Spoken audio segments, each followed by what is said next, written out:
Então, gente, nós estamos aqui com a hora 7 e talvez vocês estejam se perguntando, né? O que é que a hora 7 está fazendo aqui, 7 horas da noite? Não é 7 horas da manhã. Então, esse fim de semana vai ser excepcional para a hora 7. Oi, Rômeu, tudo bem? Pessoal que está entrando, sejam todos bem-vindos.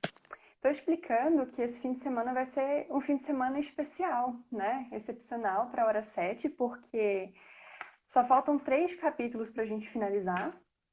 A gente vai estar estudando o capítulo 71 hoje.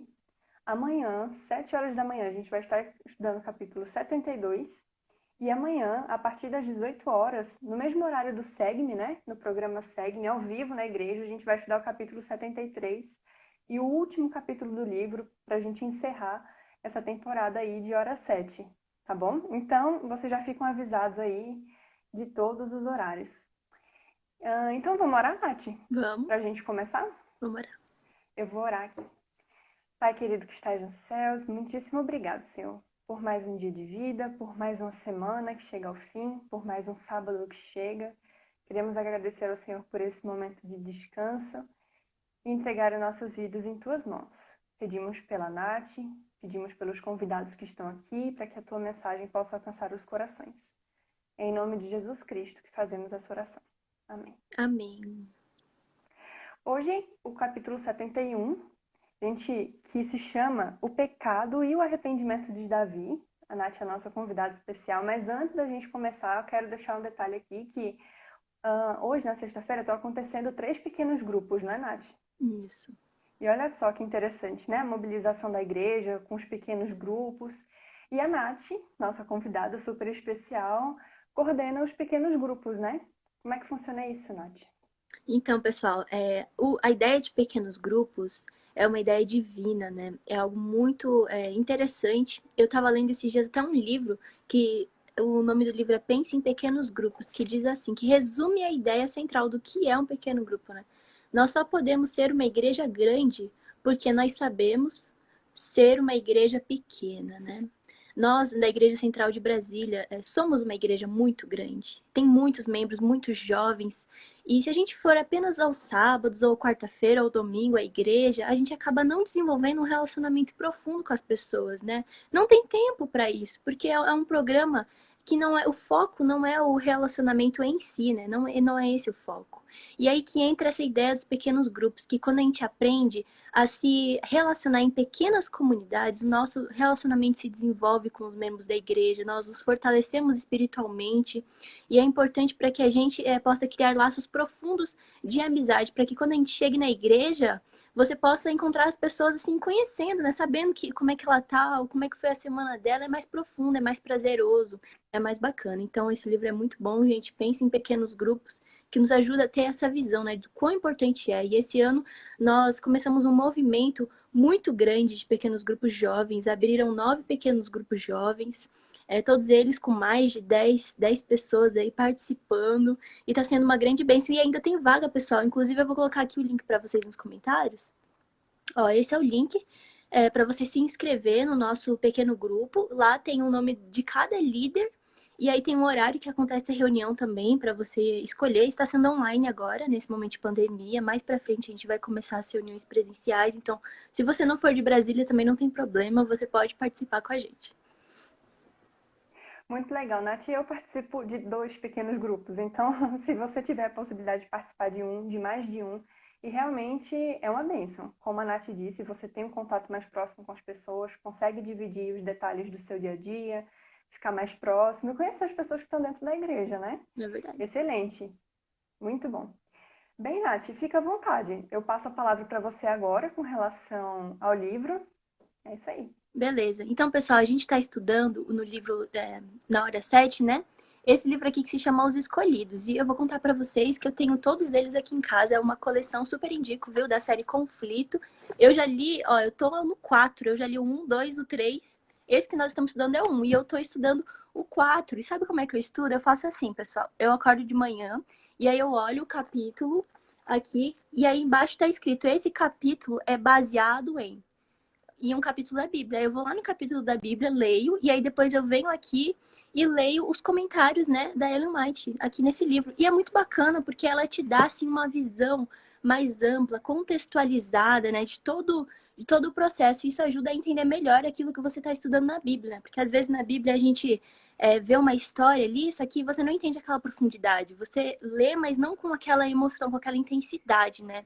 E esse livro aqui traz. Uhum. Então hoje, pessoal, a gente vai estudar o capítulo 71. É um breve resumo, assim, para deixar vocês com vontade de estudar mais esse livro tão maravilhoso que é Os Escolhidos. E fala sobre o pecado e o arrependimento, né, de Davi. Já faz alguns dias, né? Eu ia falar semana, mas faz alguns dias aí que falando, né, sobre a vida de Davi. E hoje É, a gente vai exatamente. falar um pouquinho mais sobre um ponto da história de Davi bem conhecido, que é o momento em que ele peca com Betseba, né? E depois ele se arrepende. E como que foi, né, todo esse processo? A primeira coisa que eu achei interessante aqui, que vem comentando aqui na primeira página desse capítulo, que diz que quando alguém perde de vista a sua inteira dependência de Deus, com certeza cairá. A Bíblia nos ensina a desconfiar do poder humano e nos encoraja a confiar no poder divino. Então, para mim, essa é como se fosse assim o subtítulo desse capítulo, né? É desconfiar Uhum. do nosso poder e aprender a confiar no poder de Deus. E o que fez com que Exatamente. caísse nesse pecado, contextualizando a história, né? O que aconteceu, para vocês entenderem. Davi estava lá no palácio um dia e ele tinha acabado de voltar, né, para o palácio depois estava acontecendo uma guerra. Nós estávamos em um contexto de guerra contra os amonitas e ele já estava praticamente assim convencido de que eles iriam ganhar a guerra. E ele estava todo feliz, assim, com um espírito de exaltação, porque ele estava imaginando que ia dar tudo certo, que a guerra ia ser ganha. E ele, muito feliz naquele espírito de exaltação, ele em algum momento ele abriu uma brecha para que Satanás entrasse. E aí ele estava caminhando no palácio e ele viu uma mulher muito bonita, né? Aqui diz que a beleza dela era, né, muito assim, muito bonita. E ele viu ela tomando banho, tomando banho. E imagina, ele ficou assim, meu Deus, eu preciso dessa mulher. Ele foi lá, mandou chamar a mulher e teve ali uma relação com ela. E aí depois, né, depois daquela situação, o que que aconteceu? O marido, ela era casada, o marido dela era Urias, que era um soldado, né? Eu ia falar soldado, mas esqueci outra palavra. Ele era lá uma pessoa muito importante ali no exército, e ele era, Nossa, também me fugiu outra palavra, só ficou soldado na mente. pois é, só ficou soldado, gente. E ele era amigo também de Davi, ele era muito amigo de Davi. E ele era, assim, um cara de confiança, um cara top, sabe? Casado com essa mulher bem bonita. E o melhor guerreiro, né? Um dos melhores guerreiros do exército de Davi. Exato, um dos melhores guerreiros. Só que aí, beleza, Davi tava lá tranquilo, fez tudo isso, beleza. Só que aí, depois de alguns momentos, né, alguns dias, veio a mensagem para ele de que ela tava grávida. Aí pronto, né? Imagina, engravidou. O que que aconteceu? Aí ele, muito inteligente, muito esperto, pensou em bolar um plano para encobrir o pecado dele, né? Porque o marido dela tava na guerra e ela tava grávida. Então, peraí. Então ele pensou num plano. O que que eu vou fazer? Eu vou mandar uma carta, né? E olha que interessante, essa carta, ele escreveu uma carta para Joabe, tá dizendo para colocar Urias, que era o esposo da moça, na linha de frente do exército para que ele fosse morto, né? Porque é a linha mais perigosa, assim, para que o pessoal matasse ele à espada. E quem transportou essa carta foi o próprio Urias. Ele transportou a carta dele de morte, gente. Que coisa, né? Incrível isso. Que triste, Que né? tristeza, né? Que tristeza, gente. Exatamente. E aí ele foi colocado lá na linha de frente, né? E acabou morrendo mesmo. Acabou morrendo. E olha que coisa louca. Então, o Davi, ele bolou todo esse plano para ele pecou contra Deus. Ele desrespeitou a lei de Deus, primeiro, em adultério, né? Segundo, assassinato. E ele ainda bolou um plano, né, do assassinato para ele poder desfrutar do pecado dele em paz, né? Desfrutar das consequências do erro dele em paz, porque ele pensou, Urias morre, eu vou lá me caso com a esposa dele depois de uns dias de luto, pego ela pra mim e tá tudo certo. Ela engravidou tranquilo, né? Tranquilo, já estamos casados. Sim. E aí é que aí, Sem falar que ele também ficou com erro ou com medo de ter a honra dele ferida, né? Ele não queria isso, que as outras pessoas questionassem a dignidade dele. Então ele foi tomar uma atitude tão drástica assim para encobrir o que ele cometeu. exatamente. E uma coisa que eu tava lendo aqui interessante no capítulo é que naquela época se um súdito desrespeitasse alguma lei, ele seria punido. Mas se o rei desrespeitasse, né, ele muitas vezes não recebia a mesma punição do súdito. E Urias, ele tinha o direito, pela lei, a lei de Deus sentenciava o culpado de adultério de morte. Então, esse soldado, Urias, ele poderia ter se vingado de Davi, matando Davi. Então, o Davi estava numa situação tão horrível assim que ele poderia ser morto por conta do adultério. Pela lei, ele poderia ter sido morto. E pior, assim, pior não, mas tão horrível quanto, poderia ter desencadeado uma guerra, assim, horrível, né? Uma guerra civil, né? Contra ele Sim, também. Então, é uma situação, tipo, muito, muito ruim.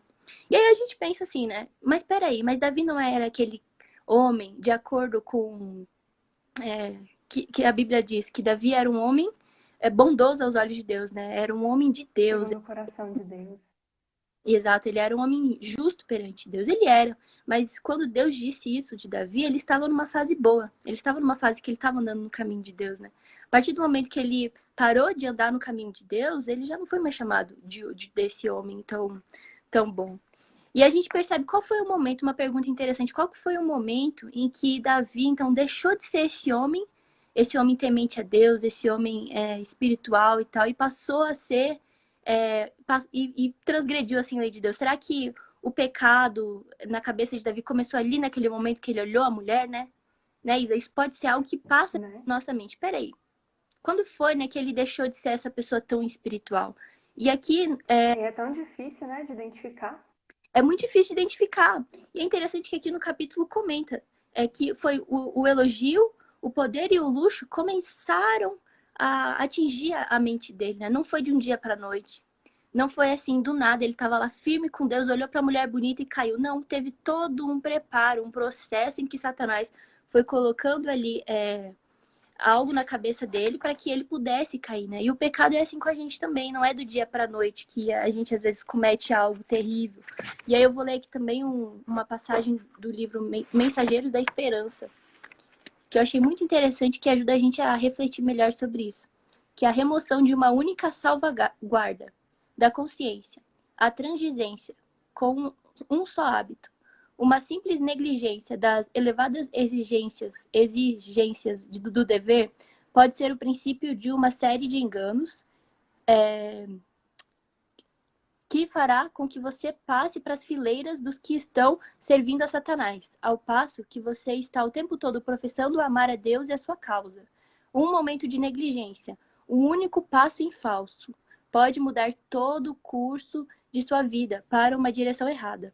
E pode ser que você nunca venha a saber o que causou a sua ruína, antes de ser pronunciada a sentença. Apartai-vos de mim, os que praticais a iniquidade. Né? É forte.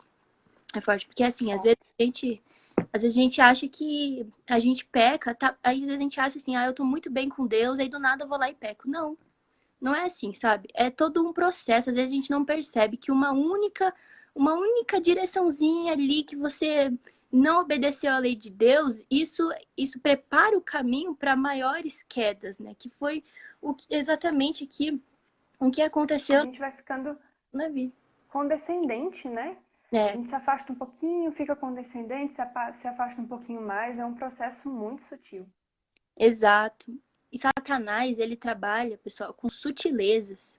Esse é o maior, assim, engano, né, que ele tem principalmente com as pessoas que têm o hábito de frequentar a igreja, que já têm uma espiritualidade, às vezes, mais profunda. Ele não trabalha com uma mentira descarada, é com sutilezas. E quando você percebe, aí você já está cometendo grandes erros. Grandes E erros. muitos reis cometeram esse erro, né? Sim, Eles passaram um processo ali até conseguir firmar o seu reinado. A gente vê muito isso, né, no livro de Crônicas, e no livro de Reis também. E daí chega um momento que ele está bem estabelecido, tem luxo, tem reinado, e ele acaba olhando muito para as riquezas dele. Pensa, puxa, olha só tudo que eu conquistei. Muitos reis caíram porque pararam para olhar mais para si mesmos do que para o que Deus tem feito por eles, né? exatamente, né? Aquele espírito de exaltação própria. Às vezes, quando a pessoa ela tá bem, num momento bom de vida, né? Tá ali numa situação bacana. Quando a pessoa às vezes quer relaxar, sabe? Quando você às vezes pensa assim, nossa, eu quero algo para relaxar, tô tão bem, quero sair, me divertir e tal. E é nesse momento que a gente tem que tomar cuidado, né? Nunca perder de vista a nossa completa dependência Dependência. de Deus. E o finalzinho da história aqui, né, de Davi, ele foi castigado depois disso, né? Ele foi castigado de uma maneira severa, né? O profeta Natan, depois desse episódio e tal, primeiro que aconteceu que algumas pessoas lá do reino descobriram o pecado dele, né? E começou um burburinho. E aí, depois disso, o pessoal ficou sabendo, o profeta Natan veio, repreendeu ele, disse que ele iria morrer, e aí ele começou a orar demais, orar, orar. E aí, o que aconteceu depois foi que ele não morreu, mas quem morreu foi o filho. A mulher estava grávida, aquele filho morreu, aquele filho. E ele sofreu, assim, de uma maneira... Lá em Salmos, né, 51, a gente percebe isso, que ele Exatamente. sofreu muito, mas ele se arrependeu. Em Salmos 32, eu acho, também fala bastante. Ele jejuou e orou e suplicou muito, né, pelo filho dele, porque ele não queria que o filho inocente pagasse por um pecado dele. E aí depois, um detalhe que eu queria ressaltar aqui também, ele foi advertido pelo profeta Natan. E como que o profeta foi tão inteligente, né? Porque ele contou uma metáfora. Gente, eu acho isso fantástico. Né? O profeta Natan, ele chegou e contou uma metáfora para Davi, né? E Davi depois ele olhou assim e falou: "Não, foi uma metáfora de injustiça, né?"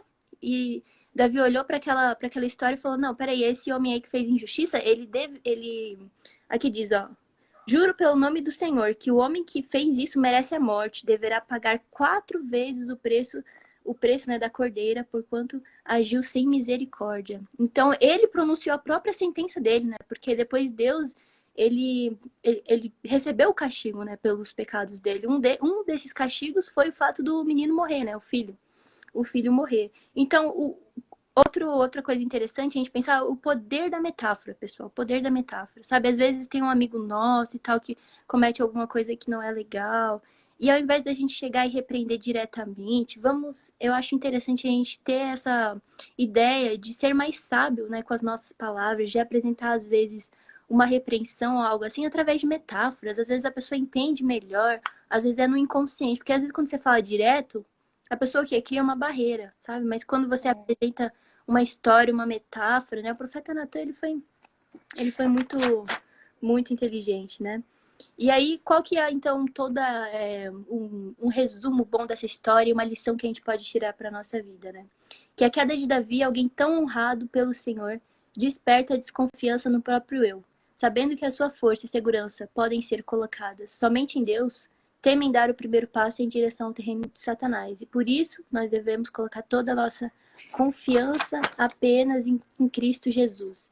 E essa história é bacana da gente meditar nela, não apenas estudar, né? Meditar, fechar os olhos, olhar para dentro da nossa vida, assim, olhar para os nossos pecados, para os nossos erros e realmente procurar o arrependimento sincero e verdadeiro, né? Porque Davi ele se arrependeu depois de maneira sincera, de maneira verdadeira, né? Isaías ele se arrependeu, ele procurou assim ajuda de Deus para dali em diante ter uma nova vida, assim, mas ele sofreu a vida toda por conta desse erro e as consequências continuaram, né, de geração em geração, porque os filhos também viram o mau exemplo do pai e isso não foi barrado. Então é interessante a gente meditar nessa história. Bom, exatamente. E assim, as consequências do pecado são árduas, né? Davi sentiu bastante, isso é muito expresso no livro de Salmos. Só que um colega nosso aqui ressaltou bastante nos comentários, só que eu não sei o nome dele, porque o nome do perfil dele é uma abreviação, mas quem está lendo os comentários sabe quem ele é. E ele ressaltou, né, sobre o perdão de Davi. E eu acho muito interessante a gente observar a história de Davi no viés de o homem que aprendeu o que é o perdão de Deus. Né? Olha só que interessante. Ele falou assim: pequei contra Deus. Ele não procurou esconder o pecado dele, ele não quis se esquivar das consequências, né? Muito diferente de Saul. Saul, ele quis desprezar a repreensão, ele não cansou de encobrir os pecados dele, ele tentou encobrir os pecados dele até o final, e Davi fez exatamente o contrário. Confessou, reconheceu, não negou a repreensão de Deus, estava sempre orando, né? Se for da vontade de Deus, por favor, tira esse castigo da minha vida. Mas a nenhum momento ele disse: é injusto o que eu estou passando. Ele reconhecia o que ele estava passando. Então é a história de alguém que aprendeu a se a se arrepender e aprender o que é o perdão. Então a gente vê o contraste, né? Entre Saul e entre Davi. É verdade. É E verdade. fica a história pra gente também, do processo de arrependimento de Davi. E depois, com o arrependimento dele, ele voltou a ser chamado, né, de homem segundo o coração de Deus. Eu acho interessante ressaltar isso porque todos somos pecadores, né? Se a gente tentar fazer as coisas tudo certinho, a gente só vai se frustrar, porque a gente não consegue, né? É Cristo quem faz isso por nós. E daí a gente conseguir perceber como é o processo de arrependimento na vida de Davi é muito. Qual seria a palavra? É muito. Traz muita luz para nossa vida, um norte muito bom para nossa vida. É verdade, traz paz, né? A gente entender que por mais longe que a gente tenha ido, por pior que seja, assim, o nosso pecado, né? Deus, ele é capaz de restaurar todas as coisas, restaurar o nosso coração, nos ajudar a mudar de rumo, né? A gente não precisa lutar pelas nossas próprias forças. Quando a gente aceita que é Ele que produz em nós até o impulso para conseguir, né? Sair, às vezes, de uma situação de pecado, né? Ele que produz, o Espírito Santo que produz isso em nós. A gente precisa apenas abrir o coração e permitir que ele entre, que o Espírito Santo entre, que ele faça, né, obra, morada. E isso é muito difícil. Às vezes a gente quer fazer a obra que não é nossa, né, que é Deus que faz o nosso coração. A gente não consegue lutar por nós mesmos, né? E fica a dica, pessoal, Exatamente. meditem nele, leiam ele junto com a Bíblia, assim, acompanhem os dois, que é muito legal. Eu tô quase terminando essa série, falta só os 5, que é os certificados. Eu tô no quadro aqui, ó, quase terminando, viu? E leiam esse livro porque vale a pena, pessoal. Vale a pena. Verdade. Nath, muitíssimo obrigada pela mensagem que você trouxe pra gente. Gostei bastante de todas as dicas. Gostei também da dica do PG, tá? Então, pessoal, mais uma vez a gente reforça o convite para todos vocês. PG é muito bom para nossa vida, para o nosso relacionamento com as pessoas dentro da igreja. A Nath enviou o link, né? Nath, você se importaria de enviar Amém. de novo? Você consegue enviar mais uma vez? Eu Para acho que quem eu consigo. entrou depois? Tá. Peraí, talvez a minha tela vai ficar um pouquinho escura. Tá bom, fica tranquilo.